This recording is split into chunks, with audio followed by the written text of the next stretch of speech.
The investigation by the Justice Department of the Goldman Sachs 1MDB money laundering and bribery scandal illustrates the stark challenges facing anti-money laundering compliance for large multinational financial firms. The scandal has hit Goldman's reputation hard. Until the guilty plea by Tim Leissner, who was at the center of the wrongdoing, no Goldman partner had been criminally prosecuted for nearly 30 years, when Robert Freeman in 1989 was hauled off the trading floor in handcuffs on an insider trading charge.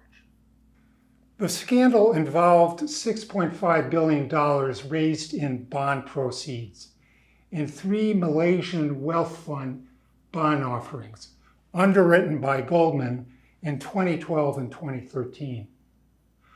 $2.7 billion of the proceeds were allegedly misappropriated by Goldman banking executives, including Leissner.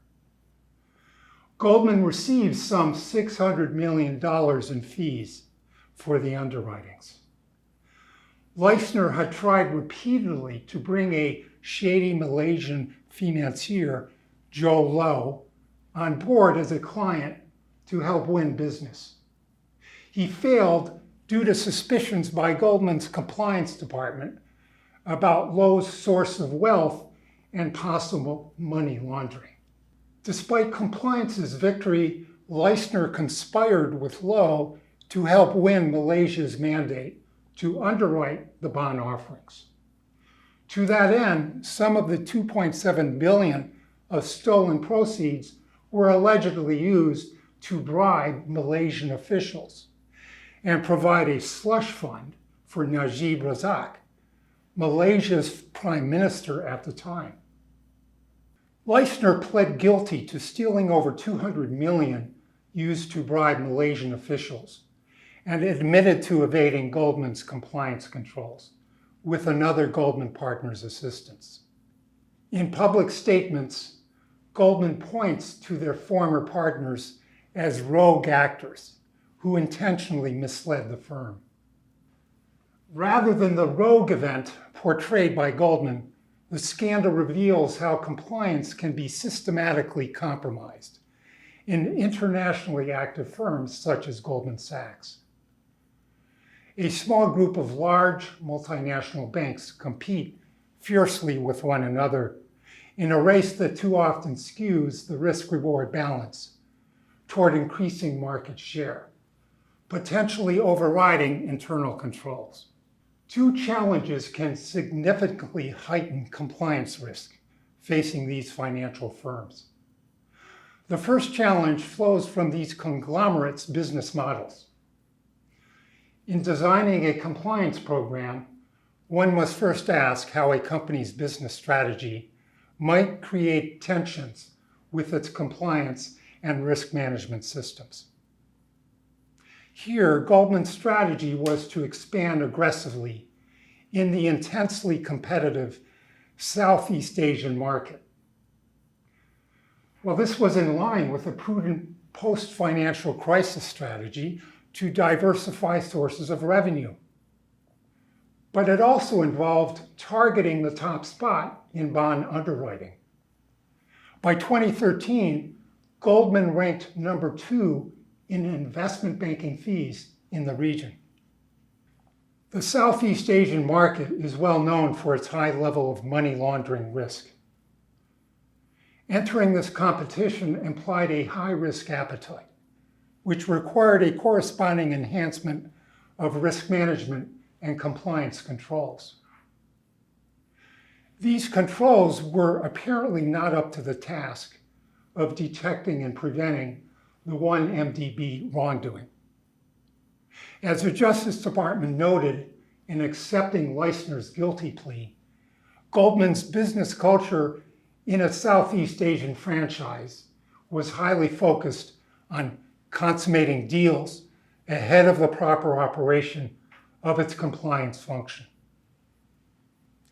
This competitive pressure, combined with employee bonuses that increase with revenue amplify the incentive to compromise compliance and risk management. Goldman's second compliance weakness was a poor tone at the top.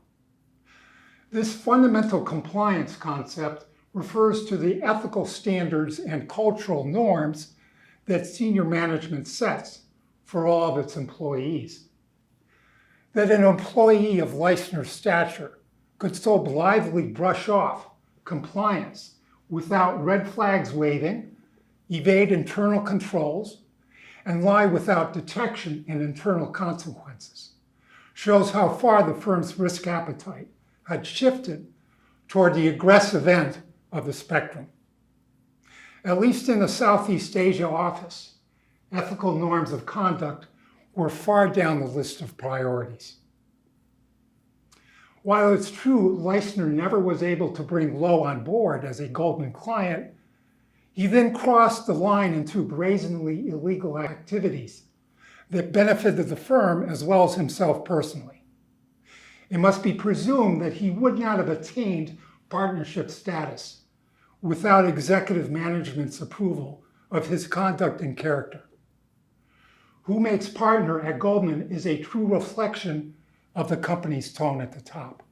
In addition, the scandal revealed the broken condition of Goldman's 3 lines of defense model.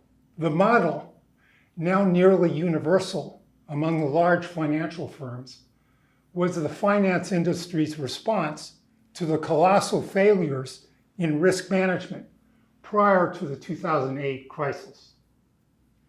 The 3 lines of defense model assigns business line management to the first line. Compliance and risk management are the second line, and internal audit is the third line of defense. Prior to the financial crisis, business managers were rewarded with the upside of the risk-taking without being held accountable for its downside. To correct this, the 3 lines of defense model mandates that business managers own the risk that they create in their business strategies. Business line managers also are a firm's primary agents for enforcing compliance and supporting risk management because of their authority to hire and fire, supervise, and discipline their employees for wrongdoing. In this respect, the 1MDB scandal reveals a serious failure of Goldman senior management in supervising the people in charge in the Southeast Asia office. I am fairly confident that once the criminal case is settled, the SEC will then prosecute Goldman for violating the failure to supervise provision of the federal securities laws. The Justice Department is expected to announce the terms of the settlement with Goldman later this year.